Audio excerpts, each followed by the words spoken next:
Karena alam bawah sadar menunjukkan memori-memori kekacauan, memori-memori kebingungan dan sebagainya, akhirnya tindakannya itu seperti itu. Nah, sedangkan orang yang punya mindset kaya tadi ya, walaupun ini mungkin ya penghasilannya mungkin nggak 100 juta gitu, mungkin penghasilannya ya sama dengan si A, tetapi mereka mengambil tindakan yang berbeda, action yang berbeda ya, karena alam bawah sadarnya memorinya beda gitu ya.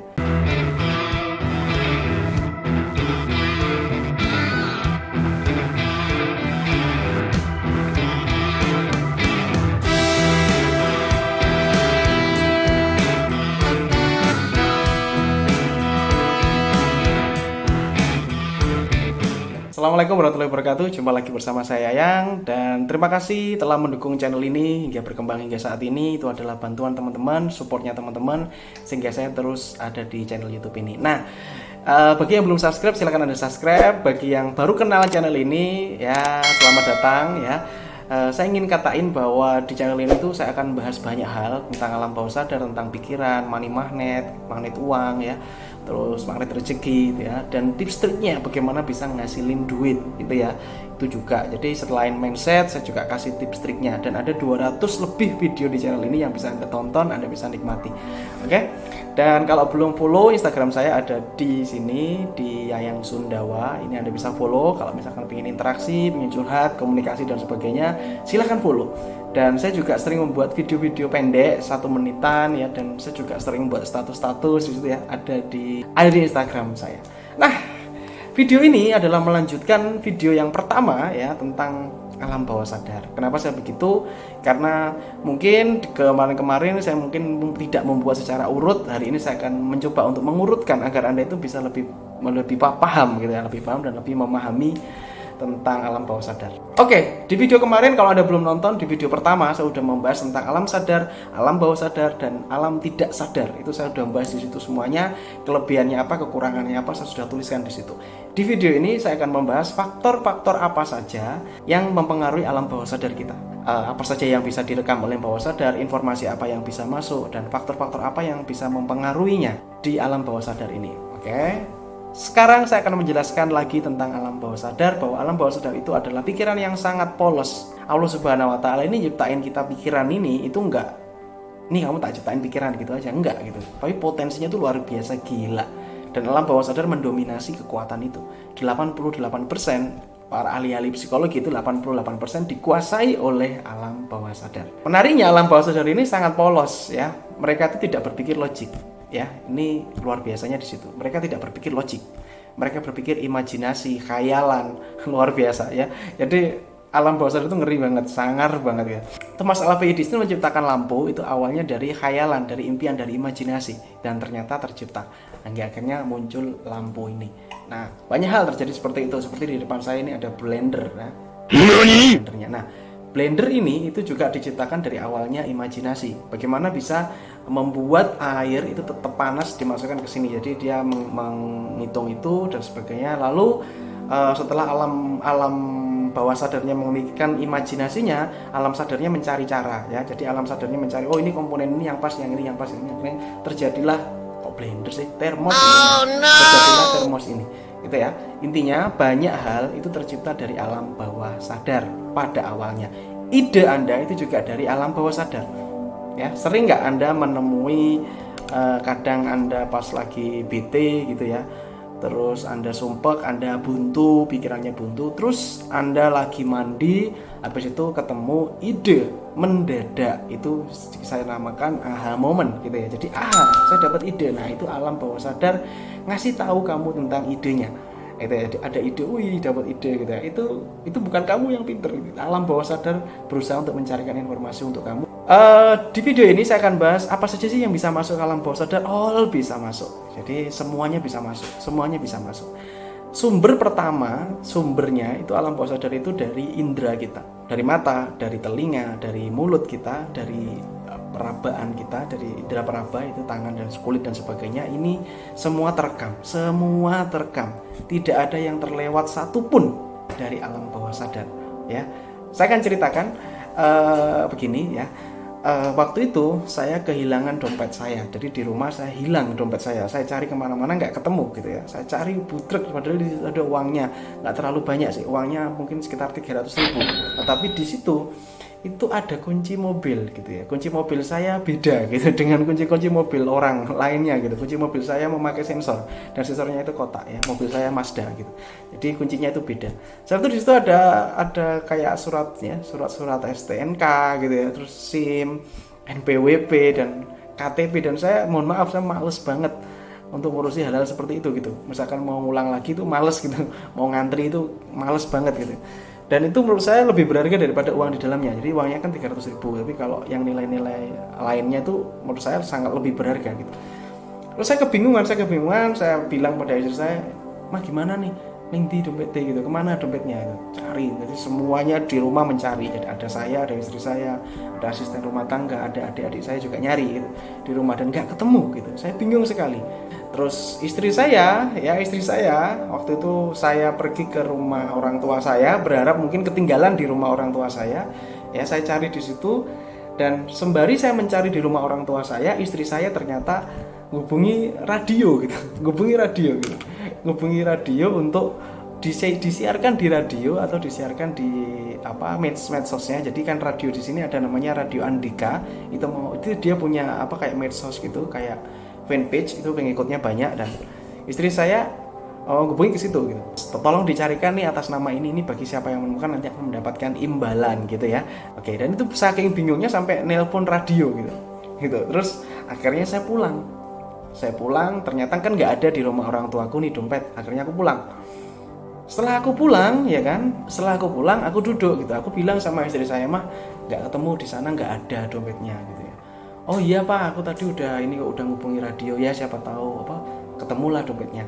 Nah, ternyata teman-teman, ngerti nggak? Setelah itu dompet tersebut muncul sendiri. Saya juga sampai kaget. Saya kan duduk di sofa di ruang tamu saya, dan dompetnya itu ujuk-ujuk ada di atas sofa, dan itu di sebelah istri saya duduk gitu ya. Istri saya nggak ngerti, yang ngerti saya, "Loh, nah itu kan dompetnya," gitu ya. Saya sangat kaget sekaget-kagetnya waktu itu. Dan ternyata saya cek dompetnya dan isinya sama, dan alhamdulillah ketemu semua. Mungkin orang-orang zaman dulu, mungkin Anda pun juga pernah mengalami hal seperti itu. Anda sampai bingung dan sebagainya gitu kan. Terus ujuk-ujuk barangnya ketemu sendiri dan nyata gitu ya. Dan orang-orang zaman dulu bilangnya, "Wah, ini diambil jin," kayak gitu ya. Nah, kalau saya sih tidak ke arah situ. Bagi saya waktu itu alam bawah sadar saya lagi bingung gitu ya. Jadi menurut saya fenomena seperti itu adalah fenomena alam bawah sadar gitu ya. Itu salah satu contoh fenomena alam bawah sadar. Dan padahal ya saya yakin dan percaya dompet itu sebenarnya udah ada di situ. Tapi karena kebingungan, kita semua orang di rumah ini seperti nggak ngelihat itu dompet gitu ya.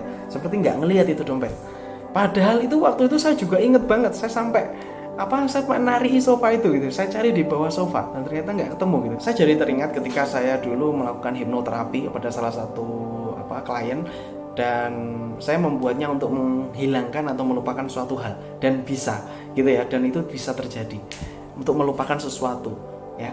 Nah, begitu juga dengan alam bawah sadar kita. Ketika kita kacau, kita pikirannya lagi nggak karu-karuan gitu, kita akan bisa melupakan memori-memori tertentu gitu ya. Dan mungkin ya itu sering terjadi pada kehidupan kita, dan indera penglihatan pun ini juga akan kayak terkena efek di situ. Jadi kita kayak nggak ngelihat kayak gitu ya. Nah, ini salah satu contoh aja, ilustrasi sebuah cerita dari saya bahwa alam bawah sadar itu sebenarnya merekam hal apapun yang terjadi gitu ya, Kalau Anda pernah mengalami hal seperti yang saya ceritakan tadi, silakan Anda tuliskan di komentar. Hari ini hati-hati dengan apa yang Anda lihat, karena apa yang Anda lihat itu akan otomatis masuk ke dalam pikiran Anda ya.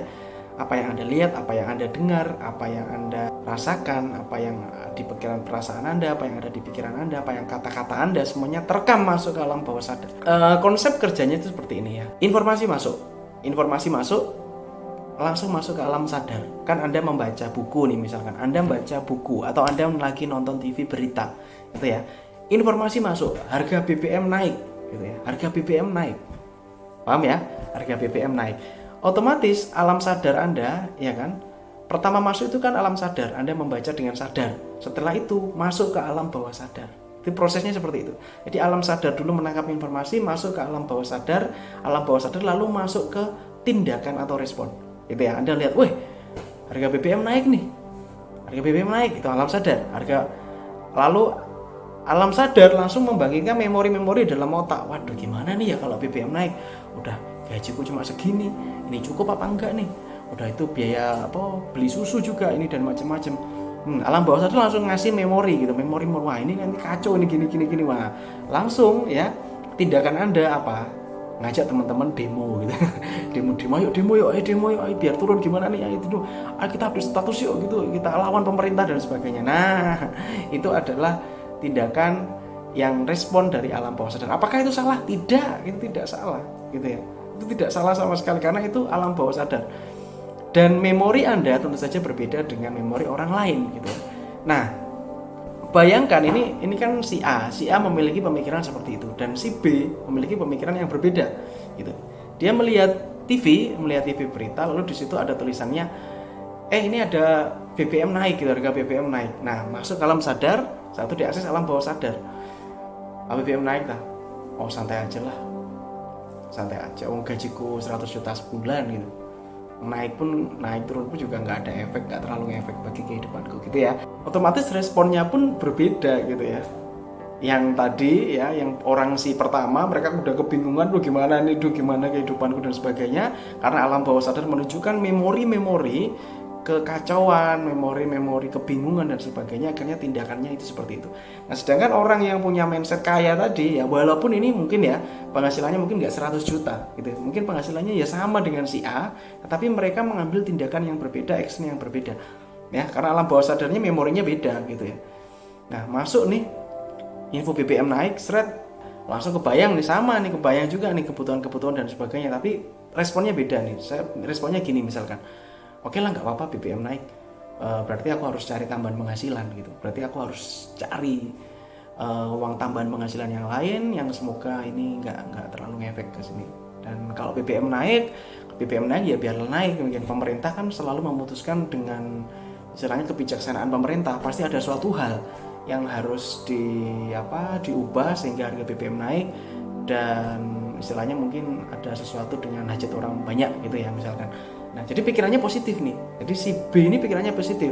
Ketika si A ini ngajak demo, bro ini BBM naik gitu. Alah, buat apa sih, buang-buang waktu aja. Mending aku nyari peluang-peluang usaha di internet. Nah, informasinya sama. Alam bawah sadarnya, memorinya misalkan sama nih, banyak kebutuhan gitu ya. Tapi tindakannya berbeda. Nah, ini yang membedakan si A dan si B. Mindset kaya, mindset makmur, mindset sugih ya. Dengan mindset biasa-biasa saja seperti orang biasa, mana yang akan Anda pilih? Nah, ini nanti kita akan bahas lagi di video-video selanjutnya. Yang jelas di video pertama ini kita sudah banyak belajar tentang apa saja informasi yang dimasukkan. Kalau informasinya positif, ya outputnya positif. Informasinya negatif terus ya. Oke, saya ingin tanya kepada Anda. Ini pertanyaan jujur aja. Anda bisa jawab di komentar gitu ya. Anda yang sering nonton telenovela, Anda yang sering nonton kisah-kisah susah gitu ya, sedih-sedih gitu, maka Anda akan gampang baper. Ya, percaya atau enggak, Anda akan gampang baper. Gitu. Saya pengen tanya film favorit Anda apa gitu. Misalkan saya sukanya action Mas, saya sukanya semangat, saya sukanya adventure, saya sukanya naik gunung gitu ya. Nah, naik gunung gitu ya. Nah, maka tingkat kebaperan itu enggak terlalu setinggi orang yang suka nonton film apa. Ya. Kalau Anda nonton film itu susah-susah, sinetron sedih, terus tabrakan, terus meninggal gitu ya, terus itu nangis keluarganya dan sebagainya, terus patah hati gitu, istrinya selingkuh dan sebagainya, itu menurut saya gini, semua informasi direkam oleh alam bawah sadar gitu ya. Nah, maka alam bawah sadar pun juga akan mencarikan momen-momen yang tepat seperti ini gitu ya. Dan kedepannya nanti bisa jadi kehidupan Anda juga, ya mohon maaf ya, ini kita nggak jaluk ya, atau kita nggak minta, jangan sampai lah istilahnya kehidupan Anda sama seperti sinetron tadi. Kan tidak semua sinetron itu kan happy ending gitu ya. Nah, jadi alangkah lebih baiknya ketika Anda misalkan melihat sinetron ya, istilahnya ambil yang positif-positif aja gitu, jangan terlalu tekan. Tapi tetap nggak bisa gitu. Kenapa saya bilang nggak bisa? Karena alam bawah sadar ngerekam semuanya gitu. Jadi mending ganti channel aja, udah ganti tontonan aja gitu. Dengan kita mengganti tontonan, input informasinya beda ya. Misalkan nih Anda nonton film action nih, misalkan Anda film action Fast Furious, misalkan Fast Furious itu kan banyak mobil-mobil bagus, mobil-mobil sport gitu. Nah, maka itulah yang akan terekam gitu, alam bawah sadar Anda. Mobil sport, wah pengen nih ya gitu, alam bawah sadar. Alam bawah sadar akan mencarikan ide bagaimana caranya agar Anda bisa punya mobil sport itu. gitu ya, paham ya? Jadi input Anda itu mempengaruhi alam bawah sadar. Jadi semuanya itu direkam oleh alam bawah sadar. Anda nggak bisa, no, jangan rekam ini alam bawah sadar, jangan, nggak bisa. Alam bawah sadar itu nggak mengenal kata jangan juga, jadi tetap akan direkam. Dan alam bawah sadar pun juga akan mencarikan ide bagaimana Anda biar sukses, bagaimana biar Anda miskin gitu. Miskin ini juga bisa dicarikan loh sama alam bawah sadar. Itu kan Anda sering nonton yang susah-susah gitu ya, terus gosip kayak gitu, susah-susah kayak gitu, itu alam bawah sadar juga akan mencarikan cara bagaimana agar Anda bisa susah gitu. Karena ini kan sudah satu body gitu, satu ini. Nah, orang-orang yang sukses, yang makmur, mereka benar-benar bisa menjaga tontonannya, mereka benar-benar bisa menjaga kata-kata, mereka benar-benar bisa menjaga apa yang dia dengarkan. Jadi apa yang dia dengarkan, kalau didengarkannya susah terus, orang berantem terus dan sebagainya, ya itu akan masuk ke alam bawah sadar, dan alam sadar akan mencarikan cara untuk berantem gitu, mencarikan cara untuk nangis, cara untuk susah gitu kan. Kita nggak kepingin ya hidup kita tuh nangis sudah, pengen kan happy gitu. Oleh karena itu ganti tontonan Anda, ganti apa yang Anda dengar, dan pergaulan itu juga mempengaruhi juga informasi-informasi yang masuk. Oke, ini video kedua ya, nanti mungkin insya Allah saya akan buat lagi video selanjutnya tentang alam bawah sadar lanjutannya. Oke, have a nice day and good luck. Salam laris manis. Assalamualaikum warahmatullahi wabarakatuh.